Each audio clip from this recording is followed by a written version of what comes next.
Hi, it's Kathy Ziering at Energy Rapport with another Tapped In Tuesday video for you.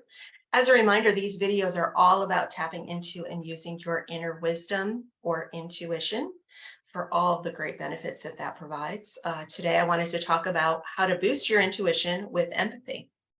So those of you that are very good at empathy, this is still going to be good for you because it's going to give you that reminder of what you can do to, boost your intuition by using empathy more frequently and intentionally.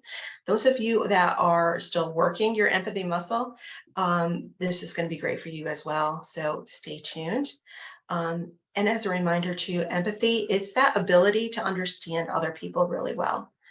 To even feel their feelings if you get really good at it. So I'm going to share with you a lot of good tips for how to do that. And, I firmly believe that the stronger your intuition is and the more you use it in daily life, the more joy and peace you're going to experience. It also minimizes stress that comes your way. And, stress is not going away, especially in the times that we're living in now. So when you engage your intuition for help, you're going to begin to see positive transformations in your life experience because of that. And one way of doing that is to embrace empathy. So when we embrace empathy, it can help you make better decisions. It can help you navigate complex situations. It also helps you forge stronger connections and relationships with other people, whether it's personal or even professional. So here are some ideas for helping you increase empathy that you can use every day in many interactions. First off, active listening. I'm sure you've all been in a situation where somebody that you're having conversation with was not actively listening to you. As an example, when I worked in corporate, I worked remotely, so a lot of my conversations or meetings were over the phone, and I could still tell that people may not have been paying attention. I mean, it was a stressful environment. People were multitasking, which, by the way, is not a real thing. It doesn't work. So they were off doing something else, and I could tell they were distracted. They weren't listening. I would ask a question. They had no idea what I said and would ask me to repeat it. So you do not want to be that person. Okay. You want to stay present with people when you're having conversations with them. Listen actively and attentively to what they're saying. And avoid interrupting them. Let them finish their thought, let them finish their sentence. When they take a pause, what's best to do is ask questions then. Ask clarifying questions if you didn't understand something. And what's really good is to paraphrase what they just said. So take what they just said in a short little phrase and ask them, am I understanding you right? After you paraphrase them. So that's going to show them that you're paying attention, also show them that you are understanding them or, looking for clarification.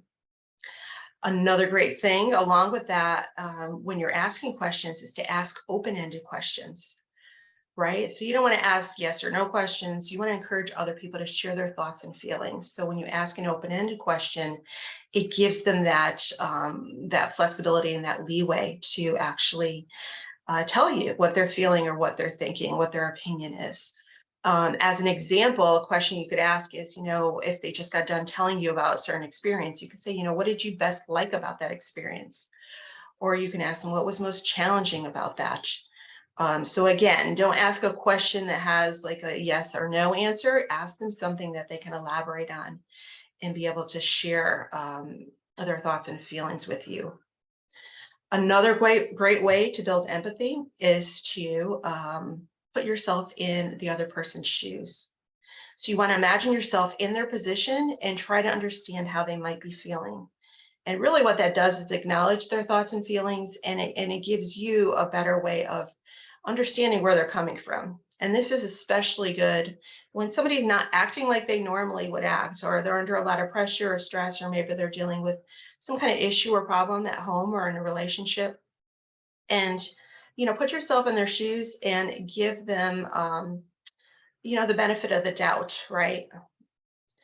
And also, you want to avoid making assumptions. So don't assume that you know what somebody else is thinking or feeling, right? Especially if you're trying to make a point and you want to their buy-in, or you want them to agree with you, or see if they agree with you. you need to ask them, right? Don't just assume because they're staying silent that they're agreeing with you. Ask them. So again, don't assume. And lastly, and very importantly, you want to be non-judgmental. Avoid jumping to conclusions or judging other people just based on their actions or behaviors. I like to use the words curious discernment. It's a little bit, takes the judging out of it, and it reminds us to stay curious instead of judging or jumping to a conclusion. Our brains are hardwired to draw conclusions about things. They're always asking questions, looking for an answer.